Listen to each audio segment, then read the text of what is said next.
Good morning, LinkedIn friends, Value First Nation. Welcome to another episode of Value First Partner. Here with our favorite Value First Partner, Crispy Barnett. How you doing, man? Doing well. Excited to be here. This will be fun. It's gonna be fun. It's been a little bit, so to catch you up on our first episode, we talked about the qualification trap, which is on the other side of Value First Partner. And big believer in universe timing and all that stuff, that we get to talk about. We start going through these commitments related to Value First Partner at a moment where things are happening that are very interesting inside of the HubSpot partner ecosystem right now that may or may not be indicative of either traps or commitments that we're going to touch on. But in usual fashion, when we're just talking about these manifestos and these commitments, I'm going to share the commitment, one of 7 today, and then we'll dive in. But to set up the manifesto itself, we believe partnerships should create mutual value and shared growth, not extract value from one another. In our pursuit of transformative collaboration, we commit to these principles. Principle number 1, we will create mutual value, not extract it from partners. We recognize that sustainable partnerships require both parties to benefit. We will design relationships where value flows in both directions rather than treating partners as resources to be exploited for our gain. Um, what comes to mind, man, as I read that out loud? Man, a lot in the sense of partnerships often become a game of chicken in the sense of who will be the first to show value to the other. And it is very much anti that mantra between partners nowadays in our ecosystem. Yeah, and I'm happy to talk to you about it because, like, you've been kind of hit it from all sides. Yeah. All the way from the individual days of just trying to get stuff done for people on Fiverr and like as a freelancer to like owning your own partner and exiting and moving across to other partners, and then it's at Supered, and now you're over here with um, Zipio. Uh, like, what? Why is this? Like, what happens when you approach a partnership from this direction of like, let's grow together? Yeah. I think one of the root causes of this, especially, and I know this from when I was in app partner land, is that most people do not understand how solutions partners work. Like agencies are not a hard business model by any means in the sense of understanding how they service customers to make money. But the thing that I think most app partners do not realize is that it's really hard to build a business around a new partnership in the HubSpot ecosystem when you're not a billion-dollar company. That's the difference, is that most of our HubSpot partners will build businesses around HubSpot because HubSpot has longevity, HubSpot has lead flow, HubSpot has to work with partners, they rely on the partner program. And so it's hard to enter into the ecosystem with a partner program and expect it to be successful in comparison to what HubSpot does directly. The second part of that is that I believe solutions partners are unwilling to explore new partnerships in serious ways. It's very much I'll sign up for Partner Stack and call it a day, and then I'll get to it when I have time. Most solutions partners don't have time because people are your product. And so it's this vicious cycle of you can't grow your partner program without having either a deep connection to the way that solutions partners operate or have a really compelling offering that plugs into an existing service. Because when you try to get solutions partners to activate new things or build new services, their priority will always be finding new customers and servicing them, not learning about new partnerships that could potentially help them. And that's just the way it is. Yeah. And is this the way it is just because it's always seen as like, sales channel, like first and foremost, and then maybe we talk about other ways to work together? Yeah, essentially, it's very much the only reason that an app partner would want to build a partner channel out is to drive leads and create a sales engine outside of their own business, which becomes a partner network. And usually it doesn't work unless you're a giant company that already has lead flow to offer as an olive branch, if you will, in the relationship to begin. And then that lead flow will reciprocate from those partners. But even then, it doesn't work all that much. Like I don't see it happen very often, unless the product fulfills a gap in HubSpot's functionality and the partner has to require it to solve for the customer. That's the only use case that I've really seen that is that works in the HubSpot ecosystem. Like I think of Pandadoc back in the day, mainly, like when I was a Pandadoc partner. HubSpot's CPQ solution it sucks, honestly. It's not good. And Pandadoc does have a good CPQ solution. So only use case that I've seen where partners are forced to recommend things is when it fulfills a gap in a customer need. Right. Yeah. And without that specific pain, trying to get into the conversations, where you want like the $1 billion company is driving the conversation and that solution, like you got to get creative, I think. Right. Mhm. And so what have you like outside of just, we definitely talked about in the first episode, like, don't just show up with 20%. Like, I don't care. Like, don't like, usually not close to Yeah. what I'm going to make in all these other ways. So if you're just showing up with 20%, commissions, like, okay, cool to know you exist, but yeah, moving on to the next person. Like, Yep. what else do you have to bring? Yeah, I think that to build a really compelling partner program, you need to have very strong go-to-market offerings to partners.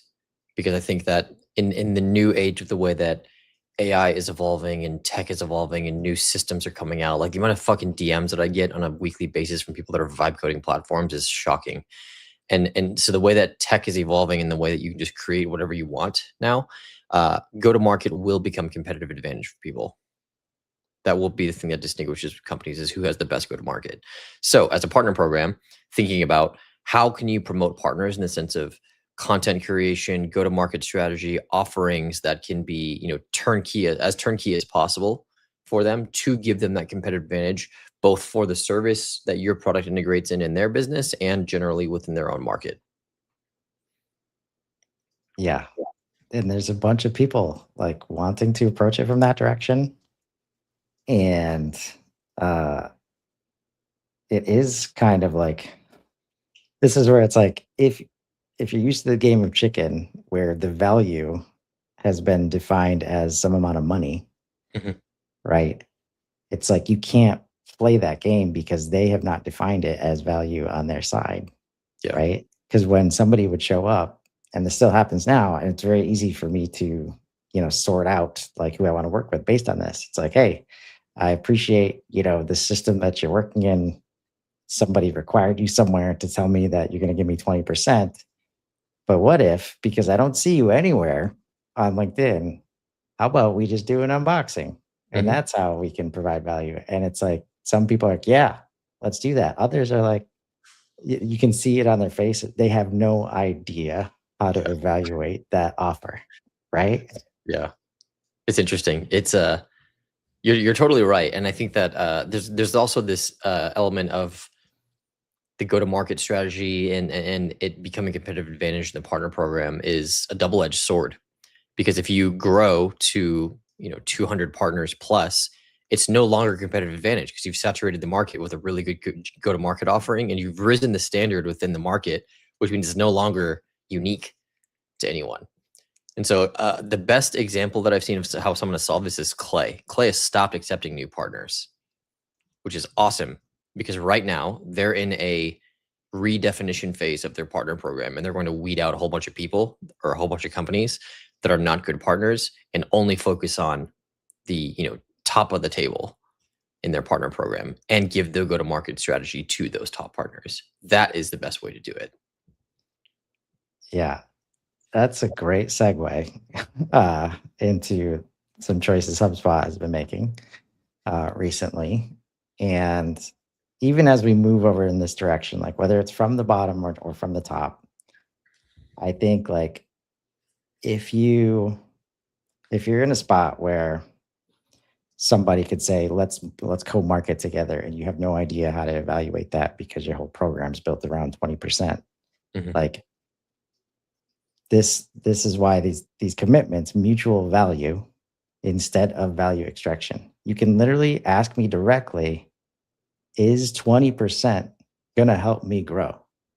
Mm. And it's very likely that that's an easy no, right? Yep.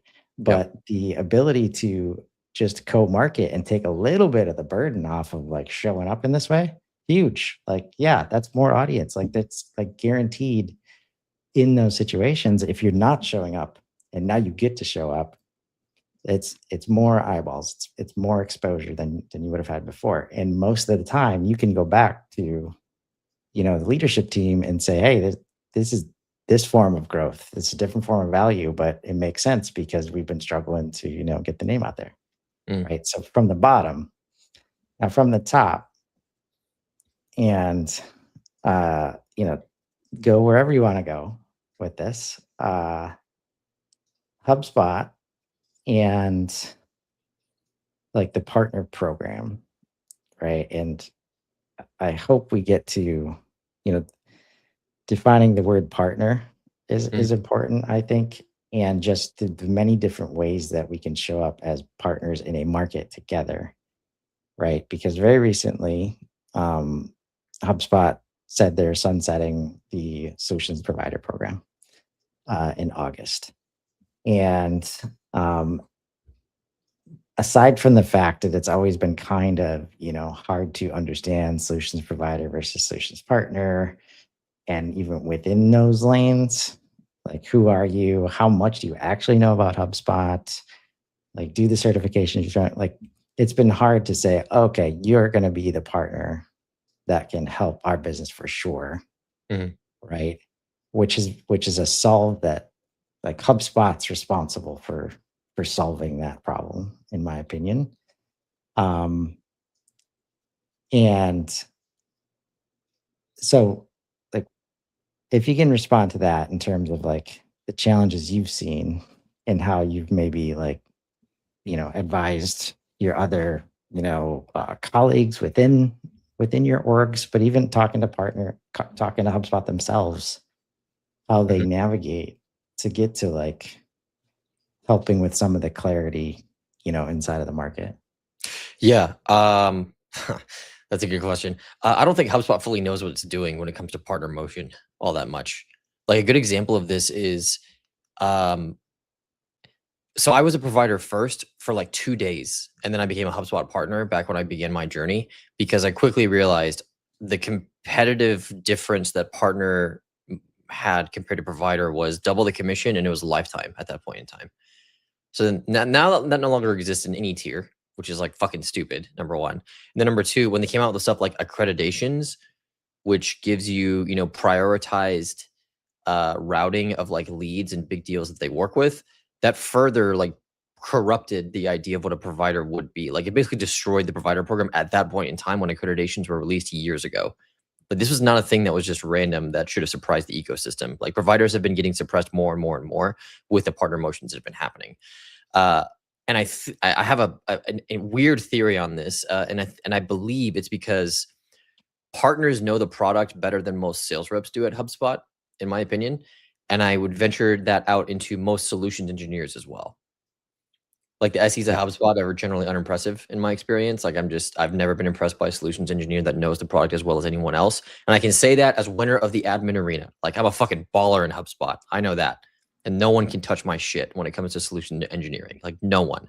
And so focusing on the partner motion, I think they're forced to do so as a crutch to validate and prove the use case to their leads that their AE teams are working through partners because they're so good at designing the solutions and using that as a vessel to get deals closed, not the SE team that exists. I've always been unimpressed by SEs generally. And so providers, again, you're not accredited, you're not a partner, you don't have the same resources, you're usually a solo person if you're a provider. That combination of things means that you are not valuable as someone who can drive revenue for HubSpot. I think that's why the provider program shut down. Yeah, no, I totally agree. And that's where it brings us to the sales channel concept and like how it's at odds with what we're suggesting, like mutual value, mutual growth. Because the moment that I started talking to, at that time it was channel consultant and channel sales manager, it was easy to see that this was being considered some sort of profit center or revenue channel coming into HubSpot, the partners themselves paying for HubSpot licensing, right? Or else why can't we just, it's like, if you guys had some tools that could help us, sell this like a CRM or something, I don't know, it'd be cool to just, share it with us. Yet the negotiations around pricing as a partner for HubSpot made it very clear that it's like, okay, I'm just a customer at this point, like during this conversation. Yeah. Right. And like when, like related to all the traps we talk about, and this is why Value First exists, like I get it when somebody's at the top saying, okay, the solutions partner program, like there's a number there that we need this amount of money coming in from partners. Like I get why they have to like, act like that, but it's completely counter to the feeling like, are we supported? Like it's not mutual. It feels like extraction, right? Oh, for sure. And this conversation that's been spun up, I agree with you. There should be no surprise to anybody. For me, it's more of a like since 2020, once you saw them decide enterprise and product at all costs, it's like everything that didn't touch that at the end of the year, it's like, okay, we're chopping that, right? And now like 2026, like solutions provider program finally got chopped, finally was high enough on the list. But the way that the conversation around it is interesting. I love your thoughts because we know, and it's been understood from the inside. And when you talk about retention and adoption challenges, but also like how that leads to success, there's an understanding of how important the individuals in the ecosystem are that have individual expertise that can come in and say, we see it every day, on the Profoundly marketplace where it's like, hey, like literally just yesterday, something was posted like, we need HubSpot to work for our operations, right? We bought Sales Hub Enterprise. So we're getting a Sales Hub onboarding right now. And it's clear that this person onboarding us cannot do this other stuff. So now they're looking for more help.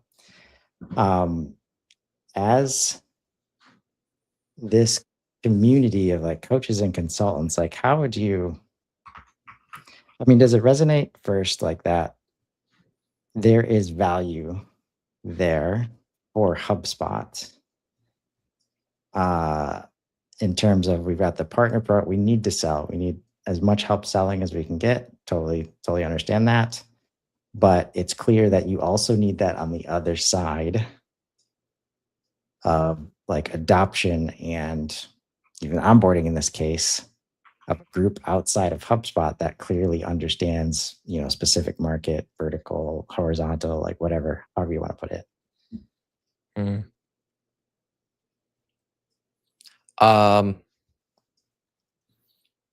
I think HubSpot is almost playing like the VC roulette game with partner program to a certain degree.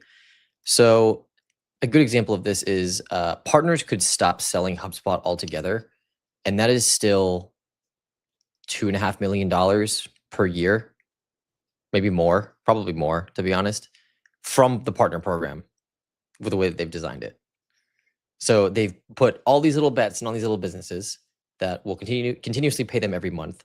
And the gravy for HubSpot is if those businesses become sales channels or refers of other types of business, it just compounds upon itself. And so I think either way, HubSpot wins, which is kind of the fucked up piece about it that people don't really understand. Yep. And the mindset that I'd recommend people go into it with is lean into it. Lean into it, which is if you can become a real technical expert, that will be the competitive advantage in partner ecosystem is who is going to, like I said, I'm seeing these badges and all this stuff as of late where we see like they're industry certified or something like that. I think this is more, I think it's more stupid bullshit that is forcing partners to play the rat race and play the political game so that people continue to build their business around HubSpot and the partner program does not collapse is what it is. It's very much a carrot that is being dangled in front of them. It's the same thing for when the MDF funds were created when lifetime commission ended, and now partners are getting paid out yearly by HubSpot to compensate for that number. Same exact thing.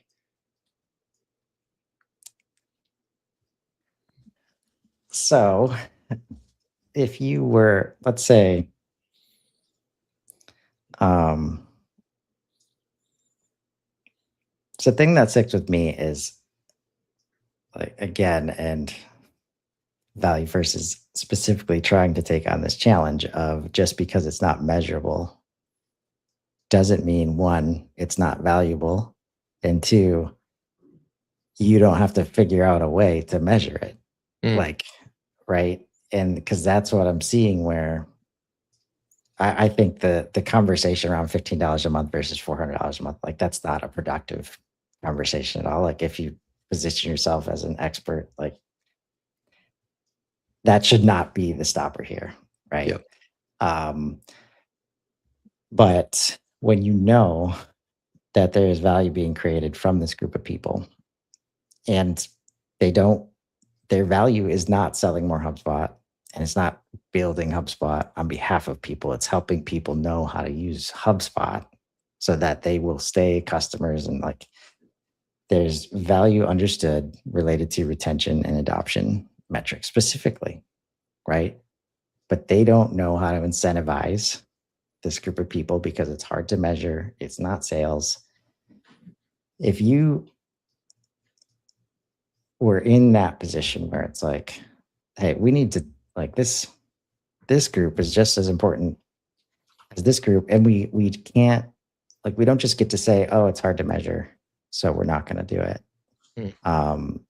But it clearly doesn't belong in a sales channel because they're not selling.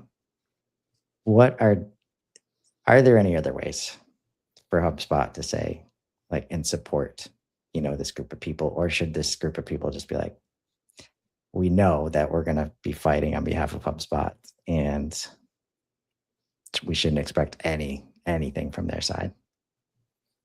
I think it's wise to go in with the latter mindset because you'll never be disappointed. And it's a very pessimistic attitude ultimately.